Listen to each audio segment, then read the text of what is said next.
It was, as far as I can ascertain, in September of the year 1811 that a post-chaise drew up before the door of Aswarby Hall in the heart of Lincolnshire. The little boy, who was the only passenger in the chaise, and who jumped out as soon as it had stopped, looked about him with the keenest curiosity during the short interval that elapsed between the ringing of the bell and the opening of the hall door. He saw a tall, square, red-brick house, built in the reign of Anne. A stone-pillared porch had been added in the purer classical style of 1790. The windows of the house were many, tall and narrow, with small panes and thick white woodwork. A pediment, pierced with a round window, crowned the front. There were wings to the right and left, connected by curious glazed galleries, supported by colonnades, with the central block. These wings plainly contained the stables and offices of the house. Each was surmounted by an ornamental cupola with a gilded vane. An evening light shone on the building, making the window panes glow like so many fires. Away from the hall in front stretched a flat park studded with oaks and fringed with firs, which stood out against the sky. The clock in the church tower, buried in trees on the edge of the park, only its golden weathercock catching the light, was striking 6, and the sound came gently beating down the wind. It was altogether a pleasant impression, though tinged with a sort of melancholy appropriate to an evening in early autumn. That was conveyed to the mind of the boy who was standing in the porch, waiting for the door to open to him. The post-chaise had brought him from Warwickshire, where, some 6 months before, he had been left an orphan. Now, owing to the generous offer of his elderly cousin, Mr. Abney, he had come to live at Aswarby. The offer was unexpected, because all who knew anything of Mr. Abney looked upon him as somewhat austere recluse, into whose steady-going household the advent of a small boy would import a new and, it seemed, incongruous element. The truth is that very little was known of Mr. Abney's pursuits or temper. The professor of Greek at Cambridge had been heard to say that no one knew more of the religious beliefs of the later pagans than did the owner of Aswarby. Certainly his library contained all the then available books bearing on the mysteries, the Orphic poems, the worship of Mithras, and the Neo-Platonists. In the marble-paved hall stood a fine group of Mithras slaying a bull, which had been imported from the Levant at great expense by the owner. He had contributed a description of it to the Gentleman's Magazine, and he had written a remarkable series of articles in the Critical Museum on the superstitions of the Romans of the Lower Empire. He was looked upon, in fine, as a man wrapped up in his books, and it was a matter of great surprise among his neighbours that he should ever have heard of his orphan cousin, Stephen Elliot, much more that he should have volunteered to make him an inmate of Aswarby Hall. Whatever may have been expected by his neighbours, it is certain that Mr. Abney, the tall, the thin, the austere, seemed inclined to give his young cousin a kindly reception. The moment the front door was opened, he darted out of his study, rubbing his hands with delight. "How are you, my boy? How are you? How old are you?" he said. "That is, you are not too much tired, I hope, by your journey to eat your supper." "No, thank you, sir," said Master Elliot. "I am pretty well." "That's a good lad," said Mr. Abney. "And how old are you, my boy?" It seemed a little odd that he should have asked the question twice in the first 2 minutes of their acquaintance. "I'm 12 years old next birthday, sir," said Stephen. "And when is your birthday, my dear boy? 11th of September, eh? That's well. That's very well. Nearly a year hence, isn't it? I like to get these things down in my book. Sure it's 12? Certain?" "Yes, quite sure, sir." "Well, well. Take him to Mrs. Bunch's room, Parks, and let him have his tea, supper, whatever it is." "Yes, sir," answered the staid Mr. Parks, and conducted Stephen to the lower regions. Mrs. Bunch was the most comfortable and human person whom Stephen had as yet met at Aswarby. She made him completely at home. They were great friends in 1/4 and great friends that he remained. Mrs. Bunch had been born in the neighbourhood some 55 years before the date of Stephen's arrival, and her residence at the Hall was of 20 years' standing. Consequently, if anyone knew the ins and outs of the house and the district, Mrs. Bunch knew them, and she was by no means disinclined to communicate her information. Certainly there were plenty of things about the Hall and the Hall gardens which Stephen, who was of an adventurous and inquiring turn, was anxious to have explained to him. Who built the temple at the end of the Laurel Walk? Who was the old man whose picture hung on the staircase, sitting at a table, with a skull under his hand?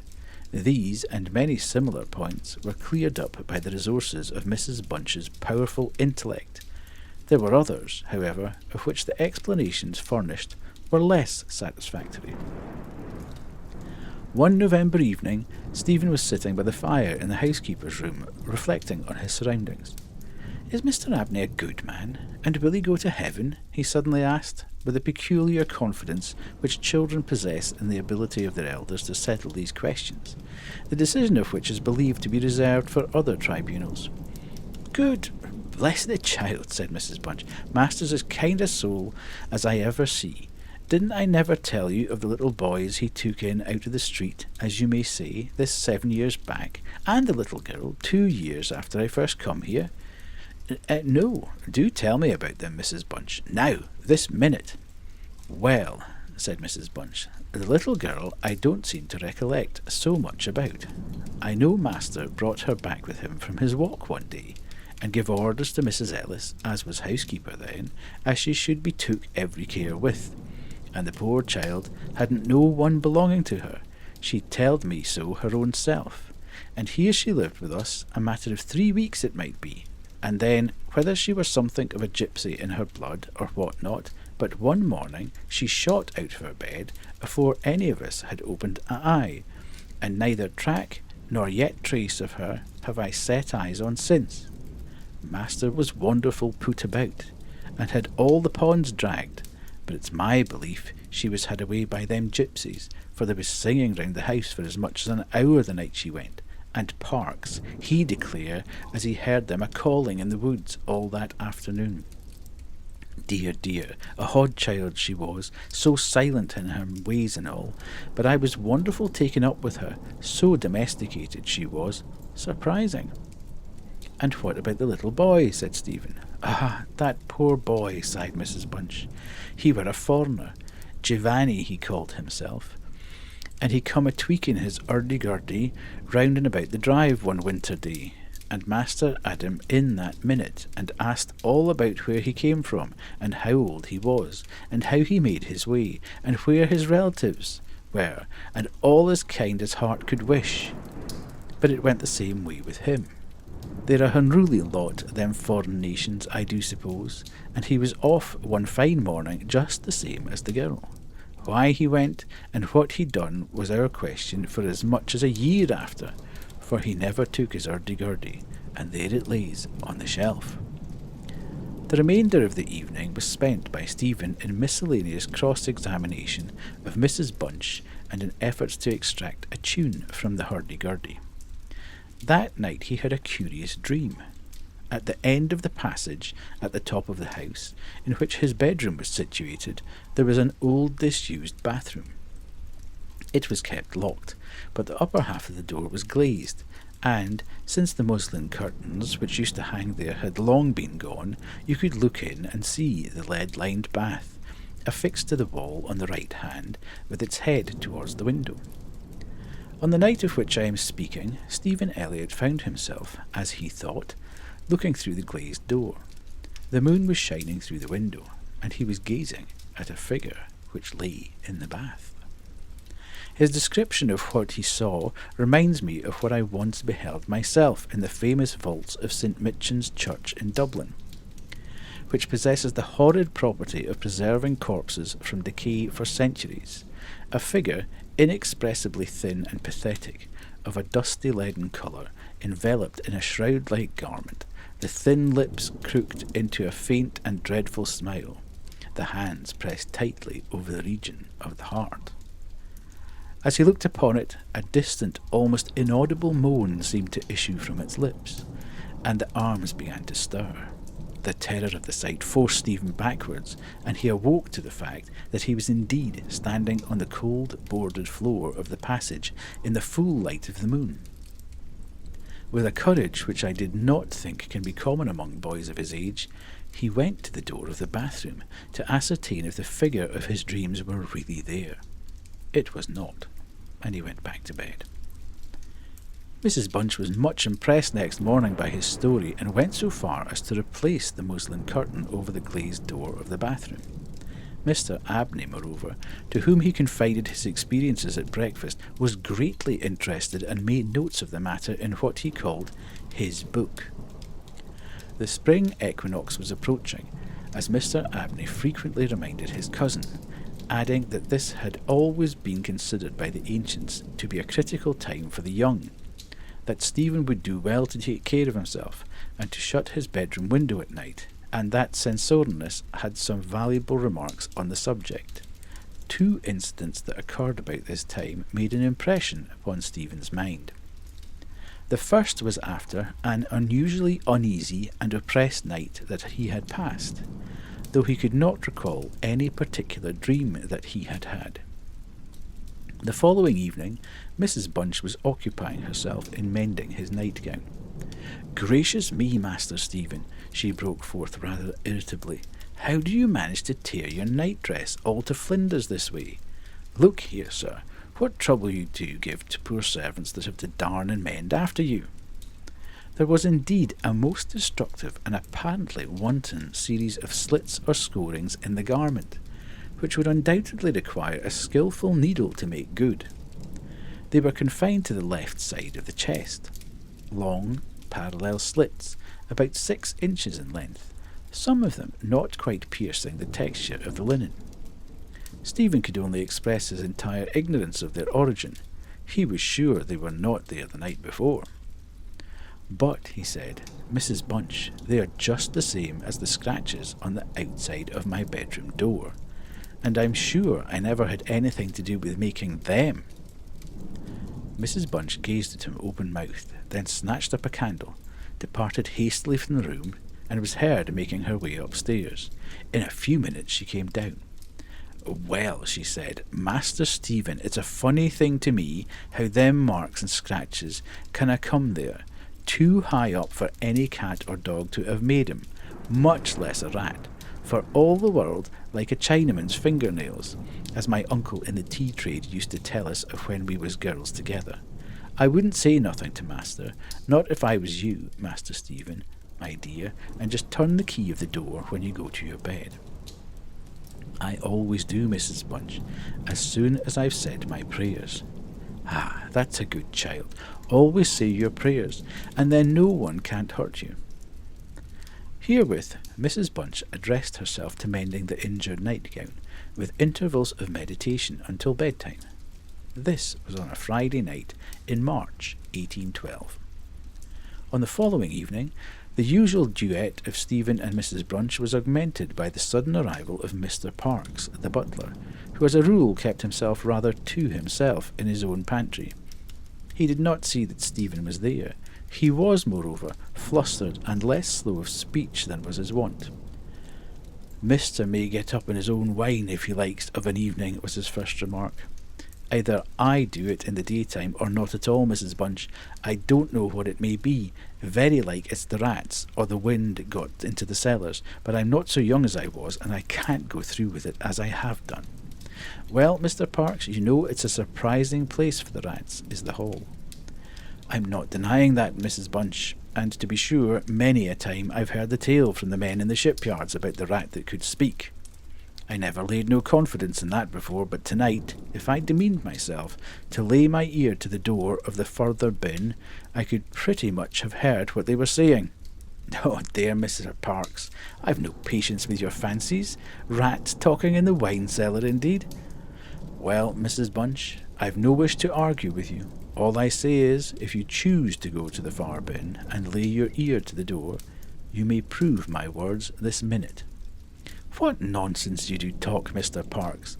Not fit for children to listen to. Why, you'll be frightening Master Stephen there out of his wits." "What?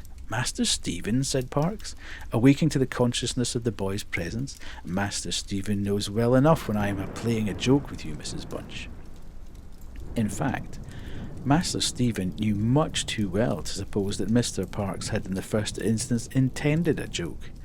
He was interested, not altogether pleasantly, in the situation, but all his questions were unsuccessful in inducing the butler to give any more detailed account of his experiences in the wine cellar.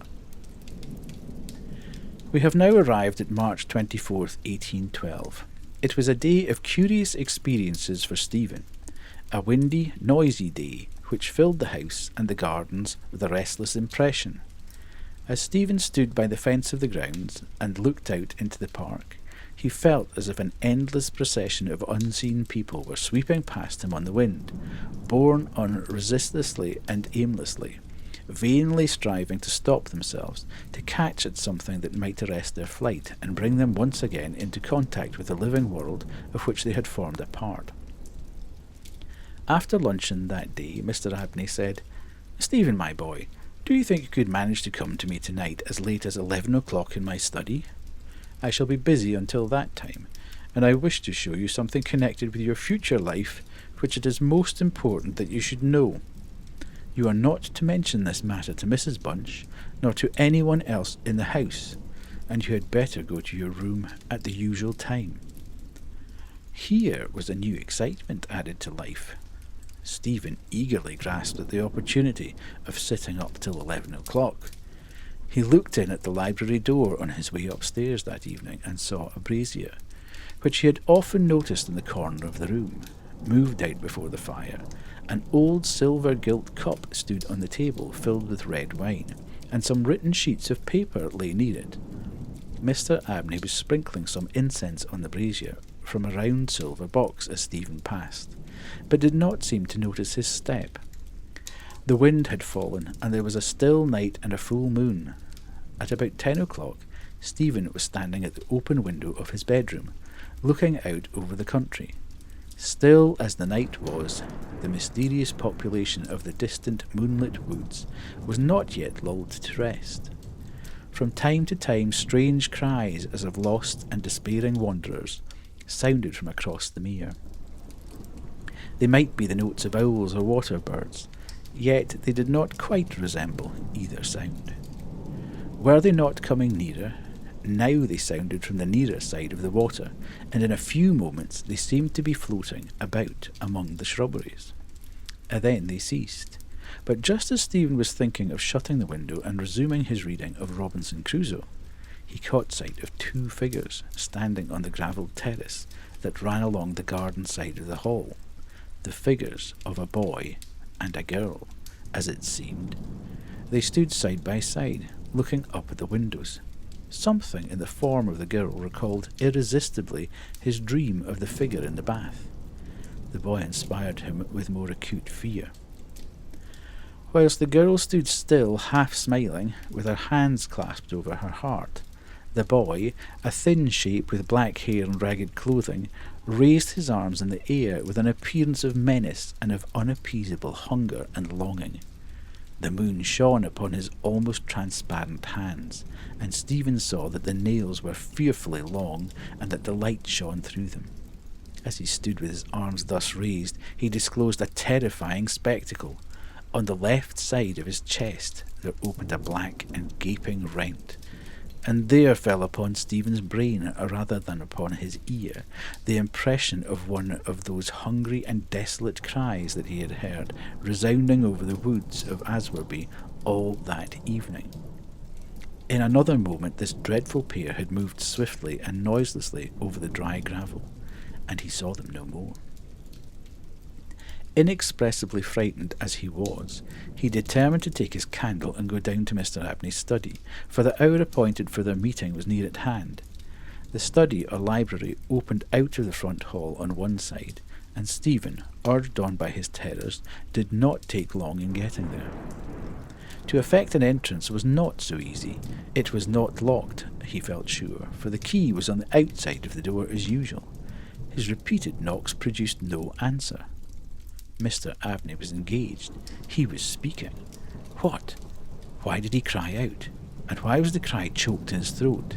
Had he, too, seen the mysterious children?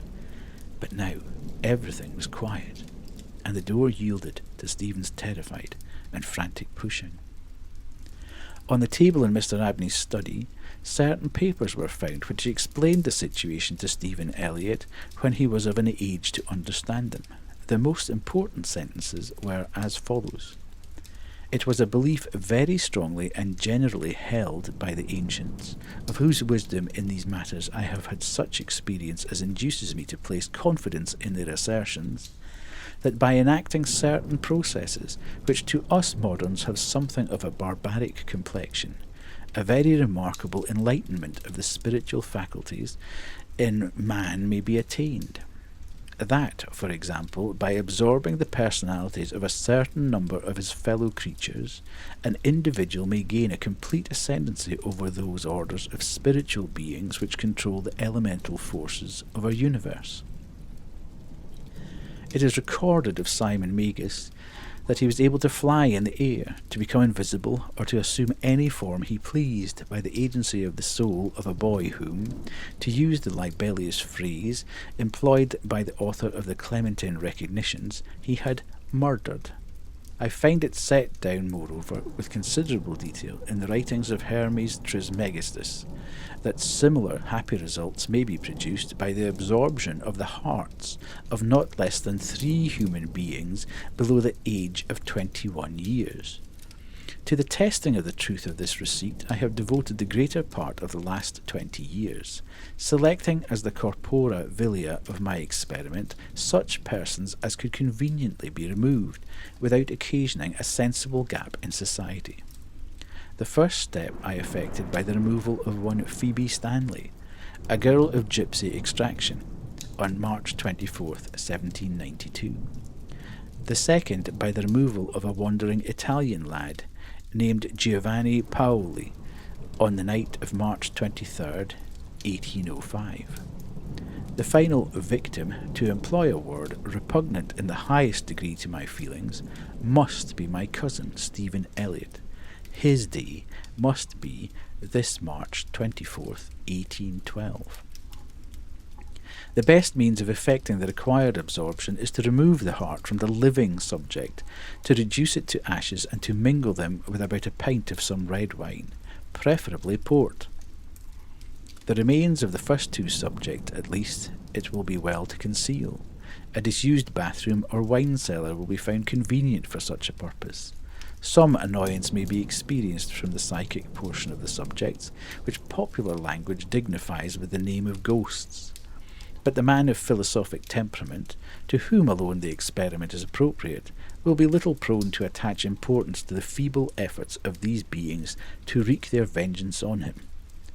I contemplate with the liveliest satisfaction the enlarged and emancipated existence which the experiment, if successful, will confer on me, not only placing me beyond the reach of human justice, so-called, but eliminating to a great extent the prospect of death itself. Mr. Abney was found in his chair, his head thrown back, his face stamped with an expression of rage, fright, and mortal pain. In his left side was a terrible lacerated wound, exposing the heart. There was no blood in his hands, and a long knife that lay on the table was perfectly clean. A savage wildcat might have inflicted the injuries. The window of the study was open, and it was the opinion of the coroner that Mr. Abney had met his death by the agency of some wild creature. But Stephen Elliott's study of the papers I have quoted led him to a very different conclusion.